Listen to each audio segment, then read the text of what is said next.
email you send, right? So if you have anything in common with them, then highlight the thing that's in common, right? Like you go to a non-target school, I can see from your profile, but like, so you're probably not going to find a whole lot of managing directors that actually went to your school. Obviously, if you did, I would start there. That's the lowest hanging fruit.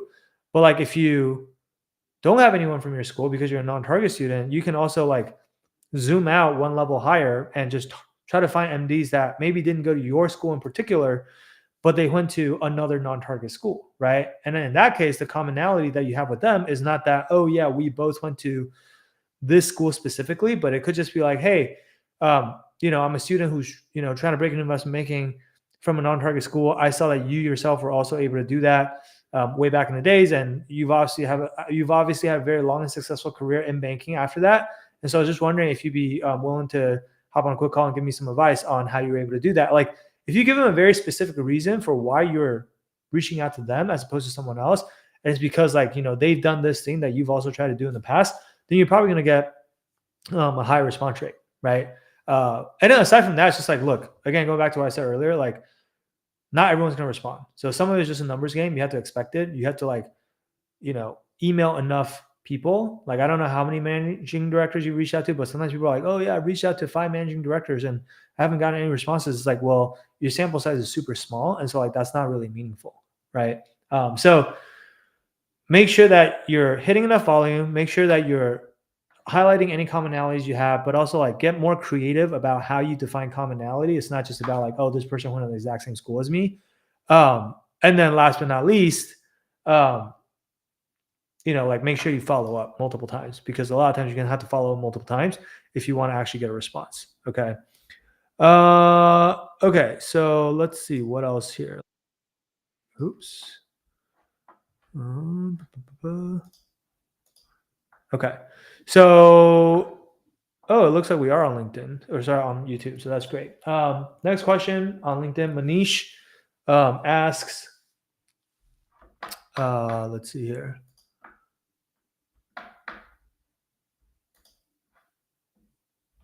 All right. Manish asks, can you send me details of the program to join?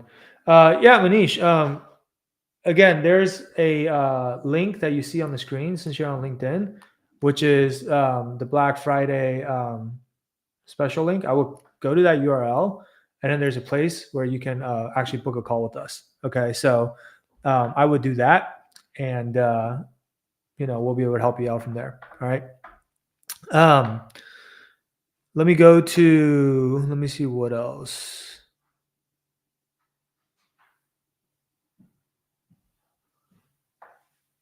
Okay. Amol Singh says, how can sophomores best prepare themselves for summer 2025 recruiting?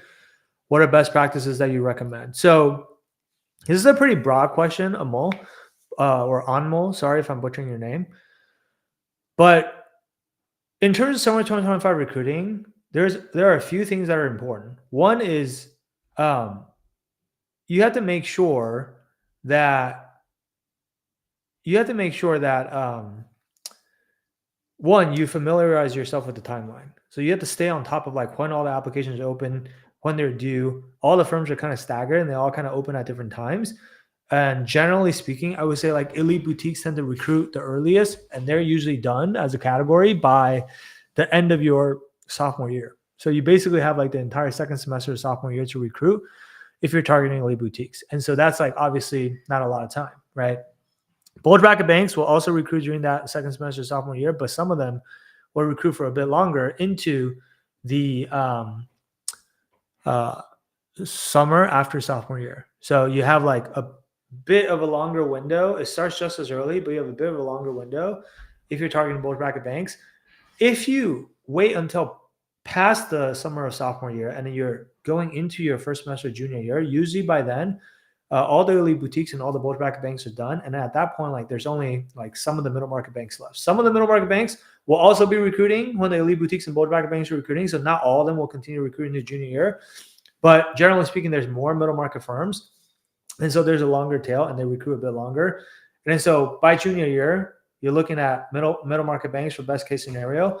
Going into like the second semester of junior year, if you're still recruiting, Now all the bulge bracket, elite boutique, and middle market banks are all done. And then you're probably just looking at like regional boutique banks, lower middle market or regional boutique banks, right? So like that's the first thing is like understanding the timeline. From there, you work backwards on like based on whatever you're targeting. You want to make sure that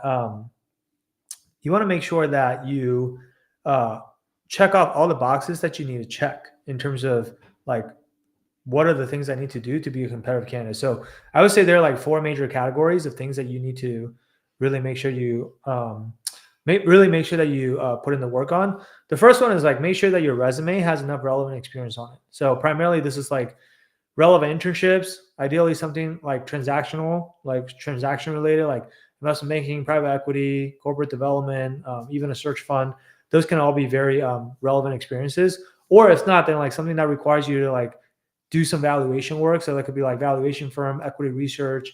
It could be like any type of investing role where you're actually like analyzing individual stocks. So there's a lot of different options out there in terms of relevant experience, right? Extracurricular activities and leadership, like making sure that you are participating in the relevant student organizations on campus. A lot of schools also have like these certain clubs that tend to be feeder clubs into all the top banks for the students coming out of that school. If you can get into one of those clubs, obviously that would be really, really beneficial, primarily for the network, right? But also like don't just be a member. Like you want to make sure that you're actively participating and taking on leadership positions. You don't have to like be the president or whatever. Like only one person can be the president, but like take on there a bunch of other roles that you can be involved in, so that like on your resume it doesn't just say like general member or something, right? So obviously your grades are important. Keep those as high as possible. So that's like all related to your resume. The resume is just like table stakes. Like even if your resume is strong, it doesn't mean that you're going to get a bunch of interviews. And in fact, most people that are applying to investment banking have really strong resumes already. So that alone is not really going to make you stand out. The resume is just important because if your resume is strong, it's going to help you with your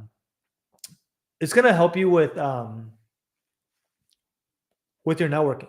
Because when you're reaching out to bankers, like if your resume sucks or like there's nothing on your resume that seems to suggest that you will be a good candidate, then bankers are very busy and they're not going to want to talk to you because they don't want to waste their time, right? So that's why the resume is important. It's just to help you get that networking conversation. And it's really the networking conversation itself that's going to be responsible for most likely for getting you the interview, right? And so like ideally you want like someone who's already working at the firm to refer you for an interview, which is going to then like make it a lot more likely that your resume gets put at the top of the pile, okay? And then that's all related to like how to get more interviews. And like, as long as you can get interviews, then the rest of it comes down to like being able to really stand out with your behavioral answers and really, really like knowing your technical, the answers to all the technical questions. So we'll talk about technical questions first, because like that's the thing that like everyone's always worried about. The topics that you really need to know, I'll break it down in several different categories. There's accounting and the three financial statements and how they all link together. There's valuation, which is like how do you value a business and what are all the different methodologies for doing that. There's mergers and acquisitions or merger math. So things like accretion, dilution, and like how does it work when one company acquires another company, right? And what are like the rationale behind an acquisition? And then last but not least, like a leverage buyout. So leverage buyout means like it's another form of M&A deal, but it's when the buyer is a private equity firm and they're using a lot of debt in the transaction to acquire the business. Okay, so those are like the 4 major categories of technicals that you need to know. So make sure you study up on those. But make sure what you don't do is like what you should not do is just like pick up a popular guide like the 400 questions guide or Wall Street Oasis guide or Wall Street, like whatever guide you choose to study. A lot of people made the mistake of just like memorizing answers to like the exact questions that are in the guides. That will not work. Okay, we know that for a fact because those guys have been around for like 10 plus years and every single person has read them. And every student now that's interested in breaking into investment banking reads those guys. And the interviewers know that. And the interviewers that are going to be interviewing you, they have also read those guys because they're most likely like, you know, just went through recruiting not that long ago themselves, or definitely within the past decade, right? And so they know the exact questions that are in those guys. They're not just going to ask you the questions from those guys because they know so many people just memorize the answers without really understanding what it means. So in our experience, they're going to ask you questions that are not straight from the guides, and they're going to like change it up and really like test your understanding of the concepts. And so like they can change the numbers, they can change the assumptions, they can change the way they phrase the questions. And so like the way you really have to learn the technicals is like the real test is like try teaching these concepts to someone you know who has no idea like what these concepts mean. Like teach it to your younger brother, teach it to your parents who aren't in finance, teach it to your roommate who's not interested in investment banking. See if they understand what you're saying. If you can actually explain this to other people, then you're probably ready. If you can't do that, then you're not ready. Okay. Don't waste your time on financial modeling courses, at least not until after you've gotten the offer. Okay. Because leading up to like getting the offer, financial modeling courses will not help you get the job. What financial modeling courses are useful for is they will help you, they will teach you how to do the job. But in the actual interview process itself, these firms do not ask you to like, at least the bigger reputable firms. I'm not saying like no firms in the world ever do this, but if you're talking about like the bulge bracket, elite boutique, or even the reputable middle market firms, they do not ask you to go through a financial modeling test. So you're like learning the wrong skill by doing that basically. So that's on the technical side. On the behavioral side, it's a bit trickier because some people are like, better than others at behavioral naturally. But I would say like more often than not, most of the students that we've encountered aren't quite really sure how good they are at behaviorals. Like they think they're like pretty decent, but they're not quite sure. And the reason you're not quite sure is because on the behavioral side, it's more open-ended. Like there's no right or wrong answer like a technical question has. And so on the behavioral side, what's happening is like the interviewer is grading your answers relative to how good other people's answers are. So it's almost like you're taking a test where you're being graded on a curve, right? And so most people don't know how good their answers are, not because they don't know what they're going to say, but because they don't know what other people are saying. And so they don't really know if their answers are better than other people's answers, right? So the way that we kind of like solve that problem is like, you have to be able to observe how other people answer these questions as often as possible. So like, we like doing this thing called like mock interview hot seat, where people can like observe each other's mock interviews. And therefore you get to hear what other people are saying. The other thing is like, you want someone to give you feedback on your answers, but you want that person to be someone who has seen a lot of other people's answers as well, so that they can do the actual benchmarking for you. So for example, like for our students, when we work with them on their behavioral answers, the first step that we'll do is we'll have them meet with one of our coaches that used to be the global head of recruiting at like multiple bulge bracket banks, right? And what she will do is she knows like the exact scoring rubric of like what they're looking for and what type of questions are they typically going to ask when it comes to the behavioral side of things. And two, what are like the ideal answers that they would like to hear for these questions, right? And then like she will go through like all the experiences that you've ever had in the past on your resume, or just like even stuff that's not on your resume. Like you're gonna give her all this information, and then she's gonna help you identify all the stories and examples from your past that are going to be the most relevant and most impressive to what the investment makers are looking for. So that first step is really important because it makes sure that you have stories that actually make you stand out and that you're not actually like picking the wrong examples, right? Then after that, we're going to give you frameworks for how to tell these stories, and you're going to go and like actually edit, or you're going to actually go and draft out the answers for the stories that you want to use. And you're going to submit that to us, and we're actually going to like edit all of your answers for you line by line. And then you're going to practice those answers once you feel like the answers are good. And then we're going to do mock interviews and practice with you, right? So it's like a very strategic and deliberate process. That's like, there's multiple steps involved, which is a lot more involved than what most people are doing. But honestly, like that's what's going to separate you from everyone else. So like those are the four main areas that I would be focused on if you're a sophomore right now and you're trying to break into a summer 2025 internship. In fact, those are the four areas that I'll be working on if like no matter what year you are and you're just trying to break into investment banking, like it's the same four things every single time. And then like, again, the biggest constraint is just you have to do all of those things in the amount of time that you have based on whatever the deadline is for the cycle that you're recruiting for. Okay. So hopefully that makes sense. Let's go to the next question. Okay. Let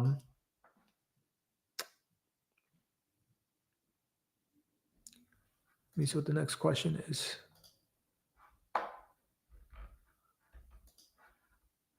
Okay.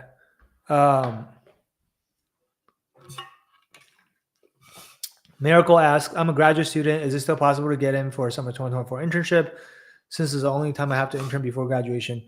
Miracle, it depends on like what year you are graduating, I guess. So if you are, let me look at it. Okay, looks like you're a master's in finance student who's graduating in, just trying to look at your LinkedIn profile. Looks like you're graduating in 2024 based on your profile. So if you're graduating in 2024, then I'm not sure what you mean by doing a summer 2024 internship, because if you're graduating May 2024, you won't be eligible to do a summer 2024 internship. Summer 2024 internships are for people that have a graduation date of like December 2024 or maybe like May 2025. Because basically they want you to intern during the summer before your graduation date. Okay. So that's kind of the way I would think about it.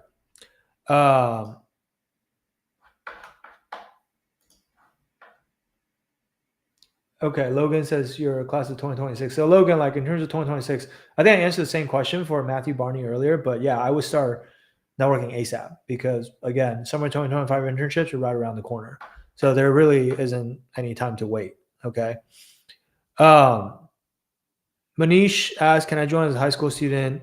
If you're a high school student, it depends. Like I would suggest that you wait until you've at least heard back from your college applications and you know like what school you're going to be going to for college before you reach out to us. Okay. Other than that, if you are like you haven't applied to college yet, you should be focusing all your time and effort right now on the stuff that's going to help you get into the best college possible, because that's going to be the biggest needle mover that you can do as a high school student, rather than like joining a program like ours or anything like that. But once you've applied to colleges and you've heard back, usually that's during senior year. If you then want to get a head start on it because you already know where you're going to be going to school for college, then yeah, come back and talk to us and we can help you out. All right. Arena asks, I'm considering doing a relevant finance internship abroad next semester and I'm a sophomore. How much harder will it be for me to recruit if I'm not on campus? Arena, I would say it depends. Like, what school do you go to? Oh, you're at Brown. Okay, if you're at Brown, I do not recommend that you go abroad during second semester of sophomore year, because the second semester of sophomore year is when a lot of the on-campus recruiting happens. So like a lot of the networking info sessions, like banks will come to your campus because Brown's a target school. So they'll come on campus and they'll try to meet the students. They'll also like come on campus and do actual like in-person interviews.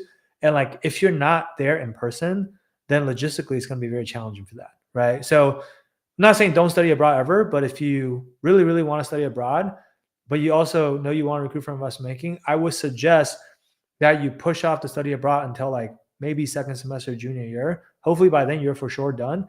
Even first semester junior year might be a little bit risky, because if you don't get something before like the end of your sophomore summer, like a lot of people do recruit into the first half of junior year. So that would be my recommendation for you. Okay.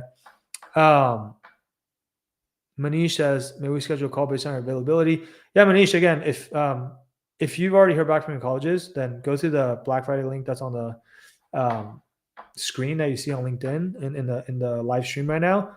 And, you can basically, you'll be able to book a call there. Okay. Actually, is that still on the screen? Let me see here.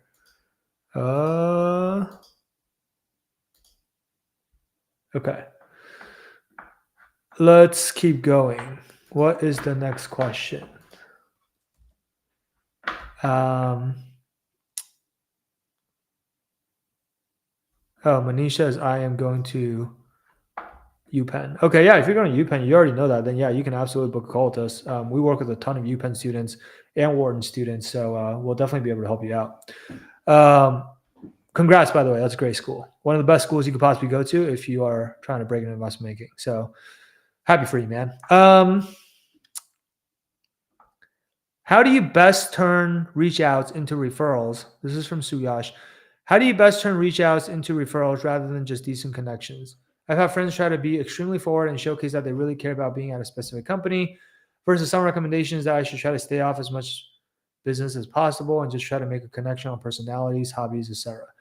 Yeah, I mean, look, there's not going to be like a one size fits all approach for like every single banker you talk to, because like every single banker has like a different personality and they're going to like different things, right? So part of it is that you have to have the sensory acuity to feel out the other person that you're talking to. And also the other thing is you have to have like the behavioral flexibility to be able to kind of change your style a little bit depending on what you think the other person likes to see, right? So like that's like a art and not a science. Like you have to kind of be able to feel that out. But I will say this, like generally speaking, more often than not, like being like the super try hard approach where you're like, trying to talk strictly about business and sound really smart and whatever, like usually I see that backfiring more often than not for students, because no matter how hard you try to do that, like you're just not going to be as knowledgeable and as smart as like the investment banker that you're talking to, right? Because they do this for a living and you're just a student, right? And so like a lot of times, like I know bankers that where if you do that, they'll actually like go out of their way to grill you really, really hard until you trip up. And then like then like that relationship is kind of shot, or like it gets kind of awkward, right? I think at the end of the day, um, the most important thing for turning your networking conversations into referrals, if you really think about what has to happen before a banker decides like, okay, yeah, I'm going to help this guy out. One, first and foremost, they have to like you as a person. So yeah, like if you talk about like personal stuff, hobbies, whatever, common interests, and you have a great conversation about that and you hit it off, like the chances of the other person liking you and therefore wanting to help you is going to be way higher. And so that's like level one, right? Now, obviously, even if they like you as a person, nobody wants to stick their neck out for someone that's not qualified or or someone that's not qualified or is going to like make you look or make them look bad, right? Like if I refer you and then you go in and you bomb the interview, or if I refer you and you have like a very, very crappy resume, it's just gonna make me look bad. And I don't want to have to explain to like my coworkers like what I see in this person or justify like why I think you deserve an interview. Like you got to make my job easy, right? So number one is like they have to like you. Number two is they have to feel like you're qualified. This is why, like going back to what I said earlier, like the reason you need to make sure your resume is as good as possible is for that reason. Is like to make it easier for them to refer you. And of course, like yes, like if you can sound like you have a good head on your shoulder while you're networking. You sound like you understand what the investment banking job is. You're asking good questions, not just like super basic questions that would suggest that you have no idea, what you're even getting yourself into. Like all those things matter, right? So I would not be like, like super overly aggressive or pushy about like how badly you want to work there or whatever. It's like, yes, they know you want to work there. Like, of course, that's why you're talking to them, right? Okay. Mohammed says, can you mentor me? I don't really have anyone to ask specific questions to get narrowed down answers. Yeah, Mohammed, I mean, again, we're happy to do that. That's basically what we're here for. So if you're interested in working with our team, then you just have to book a call and talk to us. And we have to learn more about your specific situation first to see like what it is that you feel like you currently need help with, because like it's not a one size fits all approach. Like some students go to target schools, there's non-target schools, good GPAs versus okay GPAs or bad GPAs, lots of experience, no experience, good at interviewing, not good at interviewing. Like everybody needs help with different things. So we have to first understand what it is that you need help with.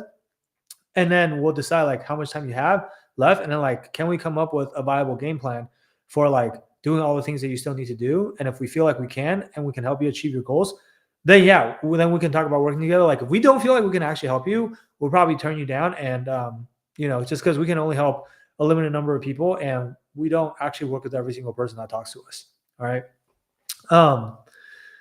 Hidana Rutagta on YouTube asks, have first rounds with a Canadian bank for their energy group. How do I find companies they've worked on and companies to pitch? Do I look for announcements on LinkedIn?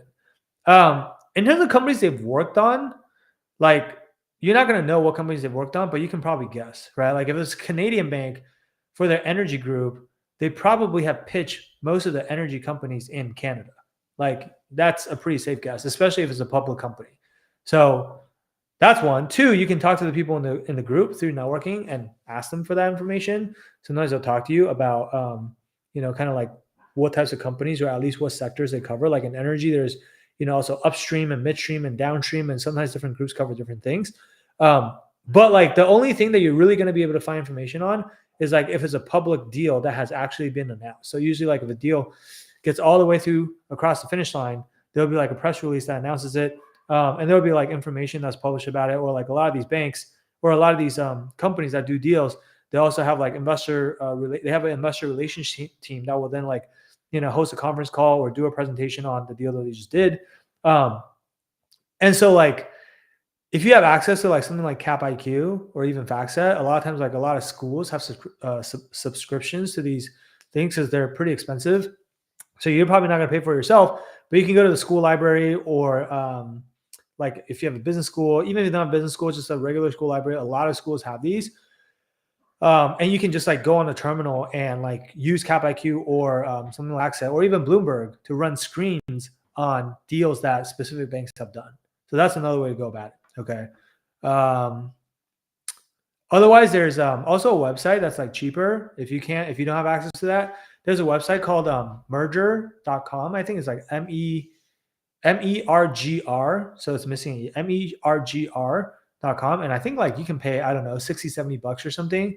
And they'll actually give you, they'll actually have like a database that you can sort through that has a lot of like the deals and things like that have happened. Okay. All right. Let's keep going. There's lots of questions in the queue still. Try to get to as many of them as possible. I land a corporate banking internship. Do you think I can lateral to IB after my internship? Yeah, I mean, we definitely see people go from corporate banking into investment banking after their summer internship to full time.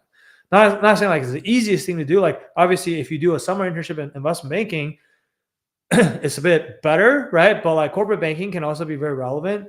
So make sure you do a good job over the summer. Make sure you get a return offer. That's really, really important. No one's going to want to hire you if you didn't even get a return offer from your internship. Make sure you learn as much as possible, get good responsibilities, be able to talk about it in an interview setting. And then I think like coming from a corporate banking background, your background is probably going to be more suited for like the debt related groups in banking. So like leverage finance or debt capital markets, like those are like the groups that tend to work on debt deals, which is closer to what you're going to be doing in corporate banking. Okay. So, but yeah, it's absolutely doable for sure. Is one search for an internship, Benji, Amsalag, is one search for an internship and an upcoming private equity internship enough for recruiting? Yeah, I mean, like if you have 2 internships, I would say that's like solid. The most competitive candidates that we see nowadays will usually have, I would say, probably 3 relevant internships on their resume by the time they're applying for their junior summer. The really, really crazy ones have 4. Those are probably like this very small minority, and they're the exception and not the rule. But I would say like 3 would be like, really, really competitive. 2 is solid. 1 is like the bare minimum, right? That's kind of like how I think about it. And then 4 is like exceptional. Okay. But more important than that is like, okay, you have 2 internships, like you should be able to get some interviews, assuming everything else is good, right? But how you write about those internships on your resume is also going to be important. There are ways to make your bullet points sound more impressive and more relevant. And then like also probably even more importantly, like how do you talk about what you did at those internships in an interview setting? That's going to be really, really critical as well. Okay.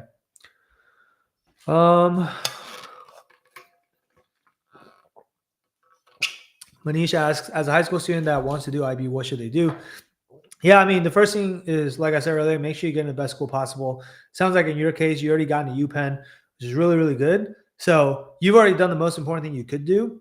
Aside from that, I would be doing like research on like what are the most relevant clubs at UPenn that you should be trying to join when you do get on campus for your freshman year. So you can do that just by like talking to older folks that are already currently going to UPenn and just to kind of get the lay of the land, right? And like understand more about like what they look for, what's their screening process. Usually they have like interviews and multiple rounds that they put you through, and so like understanding that up front so that you can prepare for that, right? That's probably like the best thing you could work on right now. Like it's way too early to be networking with bankers. But you can like, prep your interview knowledge so that you're ready for those interviews.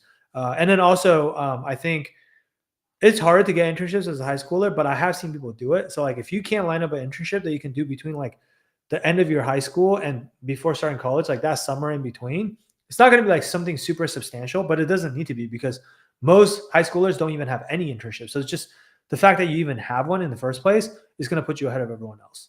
Okay. Is it true that one of the hidden rules that we have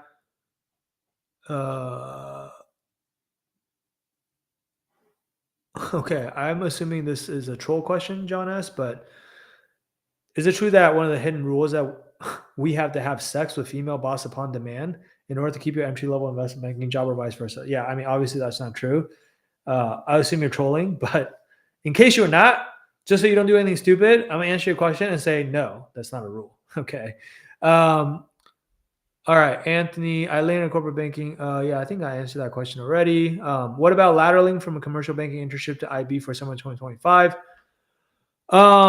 If you're saying you did a commercial banking internship for your summer 2024 and that was your sophomore summer, and then you want to do an investment banking internship for summer 2025, then yeah, that's absolutely possible. Like having a commercial banking internship for a sophomore year is decent, right? Just make sure that your junior summer internship, which is one that really counts, is in investment banking ideally. Okay. Um, Nathan, currently a junior at a non-target and mid-summer 2024. Can I just take a gap year / semester and recruit for summer 2025 with delayed graduation? Pros and cons. Late because I changed target industry. Yeah, Nathan, there are people that do that. There are people that delay graduation so that they can re-recruit. If you do that, just make sure that you have like, if you get like, be prepared to answer the question if you get asked about it. Like, hey, why'd you delay your graduation? Like, make sure you have a legitimate reason prepared, right? Like, so a lot of students in our program have done that successfully and have gotten offers. But one thing that we'll always help them with is we'll help them come up with a really good answer. People won't always ask, but you have to be prepared for if they do ask, right? So we'll help them prepare an answer and a story for why they delay graduation. Okay. Your follow-up question is no short-term financial constraints and school approved the delay in graduation. So I'll graduate spring 2026. Plan to use gap for recruiting and travel. Yeah, I mean, that's fine, right? Like if you take a gap semester or a gap year and you're actually going to, well, actually, if you delay to spring 2026, this upcoming semester is going to be the semester when they're recruiting. So I don't know if you want to be traveling during that time. In fact, you probably want to be. I don't know if you go to a target school, but like if you you say you're at a non-target.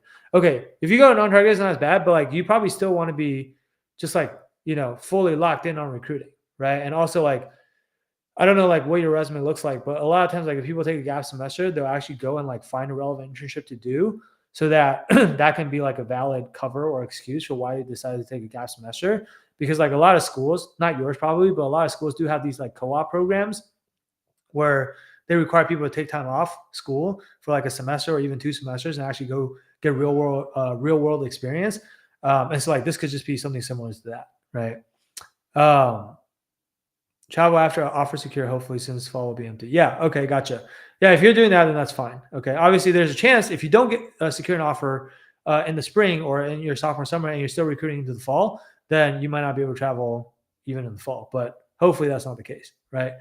Okay, let me come over to Instagram. I know I've been neglecting the Instagram crowd, but I just try to clear through all the LinkedIn and YouTube questions first. So if you're on LinkedIn and YouTube and you still have more questions, feel free to drop them into the comment section. Continue to do that. I'll try to answer as many of them as I can after I come back from the Instagram side. Okay. On Instagram, Army asks, what is the best way to practice for internship recruitment assessments? By assessments, if you mean like those online assessments that they have you take like the different tests and stuff, there are websites online that allow you to like take practice tests. That's the best way that I've seen. So one is called like jobtestprep.com, I think. So if you do like, if you can Google like the firm name, you Google a firm name, the assessment name, and then like job test prep. Usually, like it'll be one of the first results that pop up. There are other websites that do similar things too, but that's just the one that I remember off the top of my head. But there might be other better options. I would check them all out. Okay. Autogram asks, would it be glad to start? I'm a sophomore graduating in May 2026. Thanks for the session. I work right now as an intern at a PE firm. Could you elaborate a bit on the timeline to the summer 2025 recruit? Yeah, I guess I answered this earlier. And so I'm going to skip over this one. But again, elite boutiques typically finish recruiting by the end of your sophomore year before you go into the summer. Bulge bracket banks recruit at the same time, but some of them will recruit longer. So those continue to recruit into your sophomore summer. By the end of your sophomore summer, if you're still recruiting, then it's going to be mostly only middle market banks left. Some of them start recruiting as early as the elite boutiques and bulge bracket banks, but there's a lot more middle market firms. So they'll recruit into your fall semester junior year. And then like beyond that, if you're in the spring semester junior year, now you're looking at probably like lower middle market and regional boutique firms. So think of it as like the timeline is almost like staggered. Okay. Hope that helps. Let's keep going. Should I pull up to my interview with a Rolex on? I probably would not. Don't be too flashy in these interviews. Some bankers find that to be a turnoff. Okay. So that's just unnecessary. You worked at Morgan Stanley, right? What groups there are best? Is it media or tech or M&A or something else? Honestly, all three of those groups are really good. Tech has one of the best placements into the buy side. I just saw a post on this recently on Wall Street Oasis. I think like a headhunter was giving a presentation on like placements for mega funds and upper middle market funds, and Morgan Stanley Tech was like now like probably the top group on the entire street, right? And I worked at Morgan Stanley Tech, so I'm a little bit biased, but like that group is really, really good. The media group is also really strong. MSM&A is also really strong. Like you cannot go wrong with any of those three groups, to be honest. So like any of those would be great, honestly. Like they're one of the best options you can have out there. I guess one more note on that is like if you do want to work in tech, like their main office is in Menlo Park, and then they have like a satellite tech office in the New York office. And so obviously it's better to be in the main office, which is like their headquarters for tech. So like you have to decide if you're open to like living on the West Coast. Not saying you can't do tech on the East Coast, but I don't think the exits will be quite the same. And also, if you apply for New York office, you can't really choose the group beforehand. If you apply for the West Coast office, you're going for the tech group because that's the only group there. Well, there's a small healthcare group, but still, you're applying for a very specific group. If you apply for New York, you're applying as a generalist, and then like if you get the offer, then they'll put you through the group placement process, and then you may or may not get placed in the group that you want. So that's something to keep in mind. Whereas media and M&A, those are all in New York. Okay, so like same thing. You can't guarantee placement in media and M&A. You have to first get the offer, and then you have to go to the group placement process. That is like one of the more challenging things about applying to bulge bracket banks, or even like the bigger middle market banks, especially in New York, is that sometimes you might get multiple offers, and it's hard to decide which one to take because you don't quite know which group you're going to be in yet, right? Like if I have an offer from Morgan Stanley, an offer from JP Morgan, like it's going to come down to like which firm gives me the better group, right? And so that can get a little bit tricky sometimes. Okay. All right, let's come back to, I think those are all the questions that I saw on the Instagram side, but let me come back to the questions on YouTube. How would you recommend starting for technical prep if you didn't start yet? So, I think like the way that most people prep for technicals, again, is like, they'll use like the interview guides, or they'll use like financial modeling courses. I definitely do not recommend using financial modeling courses for the reason I already previously stated. But if you weren't on here earlier, like your interviewers are not going to ask you to build a financial model during the interview. So if you learn how to build financial models, that's great for learning how to do the job. It will not teach you the skill you actually need to pass the interviews, which is to actually like verbally explain these concepts in a way that even a 6-year-old can understand. That is not what you're going to learn from taking financial modeling courses. So like, I would just like put that aside for a second and scratch that. You can do that like after you've gotten the offer, right? If you want to use like, some of the interview guides to study, you certainly could do that. I would say like, just make sure that you're really honest with yourself about whether you're actually understanding the information in the guides. Because a lot of people, what they do is they'll like read the guides and they'll memorize the answers to the questions, but they don't really truly understand why the answers are what they are. And so they're just trying to like memorize the answers by brute force. And if you're doing that, it's not going to work because your interviewers are not going to ask you the exact same questions that you happen to have already memorized. In fact, they're going to deliberately switch it up on purpose and not ask the questions that are from the guides because they know everyone's reading the guides, especially if you're reading one of the more popular guides. And so the way we actually like our students to learn technicals personally, or how we do it inside of our program, is that you have someone who's really, really knowledgeable about the technicals teach you all the concepts, almost like explain these concepts to you rather than just having you like read something. Like it's almost like going to a lecture and learning from a professor who can actually teach you stuff.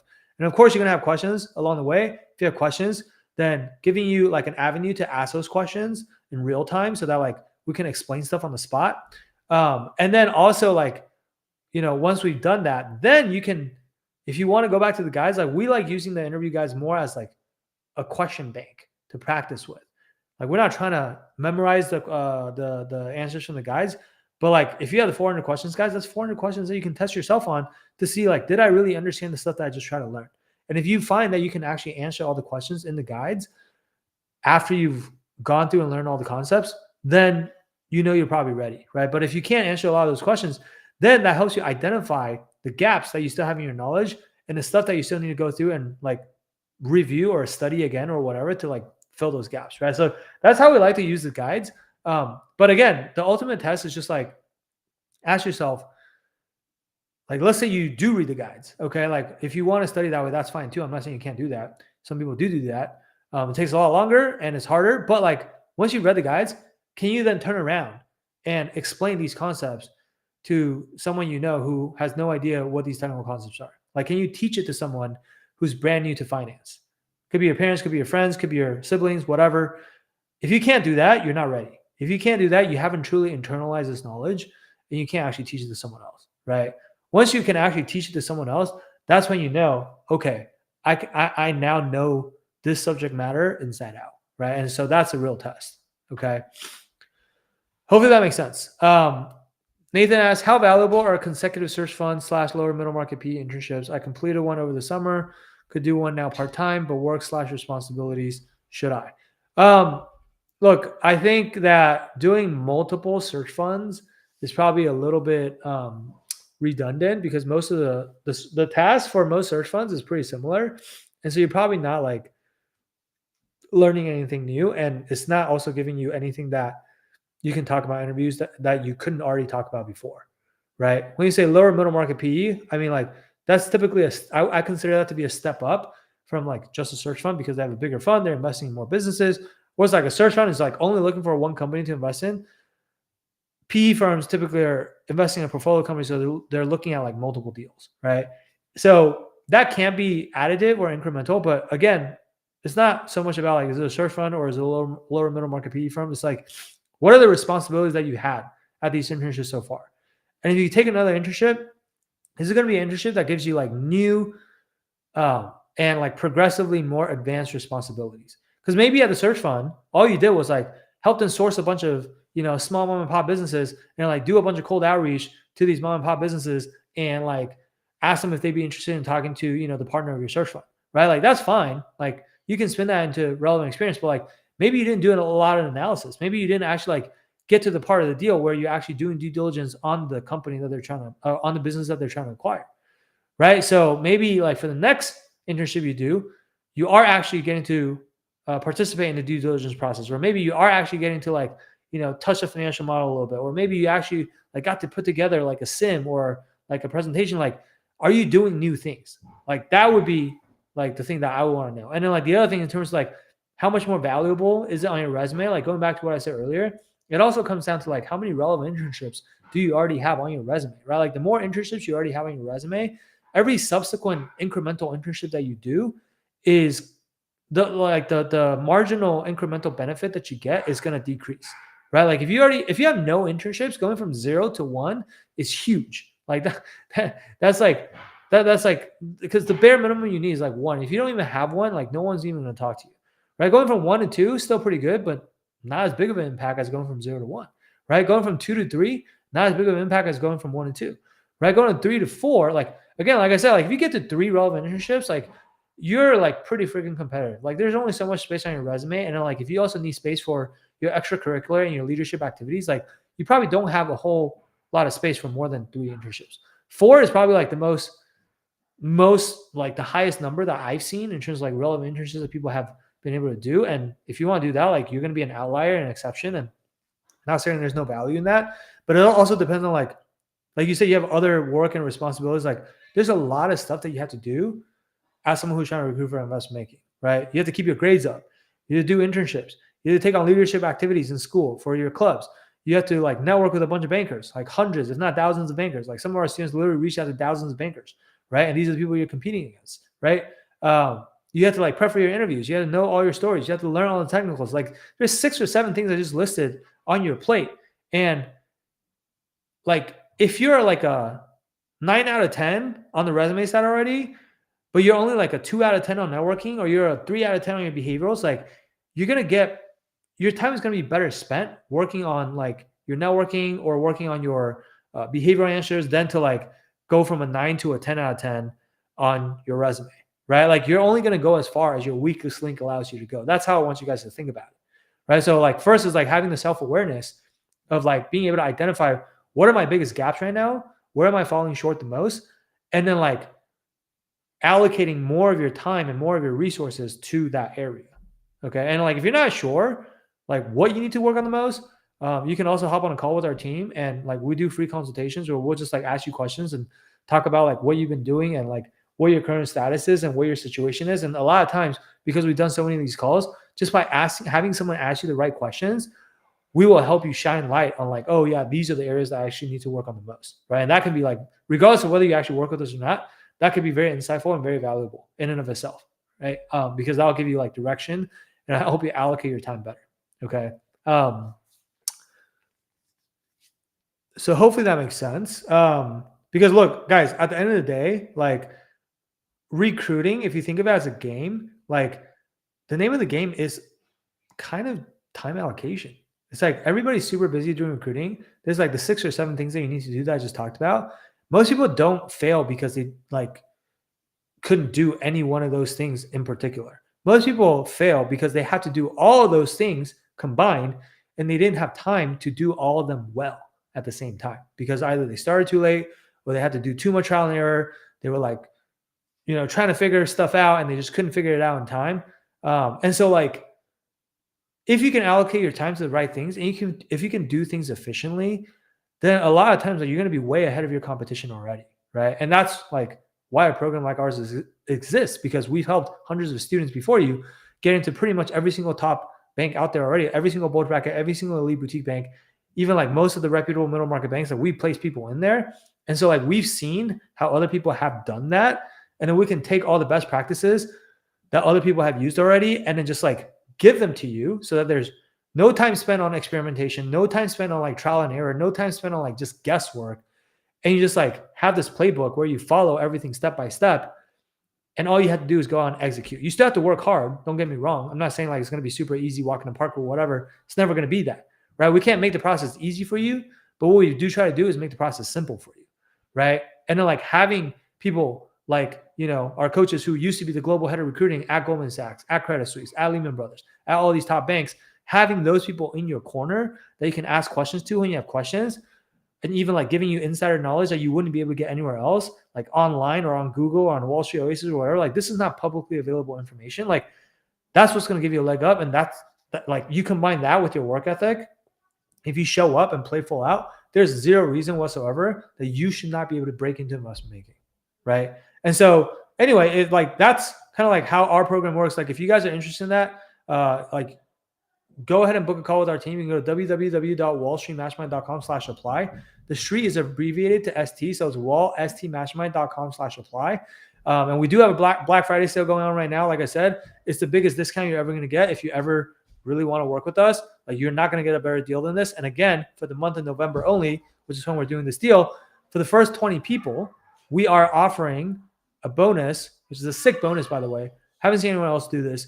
It's called the Done For You networking bonus. Okay. And what Done For You networking basically means is that networking is really, really, really time consuming because you have to reach out to a bunch of bankers. You have to like send them a bunch of emails. A lot of times they don't respond. You have to find their contact information. You don't know what to say. Like that entire process of getting calls booked on your calendar with bankers is what the vast majority of people hate the most about networking. So we're going to take all that off your plate and we're going to do your outreach for you and follow up for you and get all the contact information for you and find the best bankers that you should be targeting for you. Like we're going to do all the work for you. It's very manual. It's very time intensive. So we can't do it for everyone. That's why we're limiting to the first 20 people. We're going to do all that for you and help you reach out to up to 1,000 bankers. Okay. And that's going to be more than like 99% of people out there and what they're doing. So you're just going to like destroy everyone else in your networking process, to be honest, if you had this. And so again, that's a very awesome bonus that we're throwing in for the month of November. So if that's something that you're interested in, then go ahead and book a call with our team. Again, it's by application only. We don't work with everyone. Our Black Friday spots are also limited. So like first come, first serve, right? So it's www.wallstreetmastermind.com/apply. Okay. And the street is abbreviated to ST. So it's wallstmastermind.com/apply. And we look forward to talking to you guys. All right. Hopefully you guys found this to be helpful. We answered a bunch of questions today. Thank you for all of you who submitted your questions. If you guys joined late or you're just coming in now and you feel like you missed out, don't worry. There should be a recording that will be up on my LinkedIn profile. You can go to the activity section and just see like one of my most recent posts will be this live stream. It'll also be on our Instagram page, which we'll have a post there. And then last but not least, it should hopefully be on our YouTube profile, but I have some technical difficulties with our YouTube channel today. So it may or may not be there. So just to be safe, for this month only, go to my LinkedIn profile or go on our Instagram page and look for the post. If you have more questions that we weren't able to get to that I couldn't answer today, you can also message us. You can message me on LinkedIn directly by just like sending me a connection request or sending me a DM. Or if it's on Instagram, you can just like DM our page and we'll absolutely get back to you. Happy to answer whatever additional questions you guys have.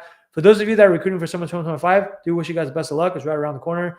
By this time next month, when I do our next live stream, the process may have already kicked off for a lot of top banks. So if you're a sophomore and you haven't started prepping, now's the time. It's go time, okay? No more wasting time, no more procrastinating. If you're serious about your career, like start doing the work, all right? If you're a junior or senior and you're really late in the process and you've been struggling for a long time, please reach out to us. Don't continue to struggle in silence. Don't just keep doing more of the same. The definition of insanity is to keep doing the same things over and over again and to expect a different outcome. Okay, so if you try for this long on your own, it just hasn't been working, talk to an expert, talk to someone on our team, have us at least give you the guidance or point you in the right direction, and then you can decide whether you actually want our help or not, or you want to continue to do it on your own. Okay, but at least go out and get some advice, get some help, and it could change the entire game for you. All right, so that's all I got for you guys today. Thank you guys all for tuning in. We'll be back with another one of these live streams, probably some point early on in December. But until then, if I don't talk to you guys, happy Thanksgiving to you all. Happy Black Friday, and we'll talk soon. All right.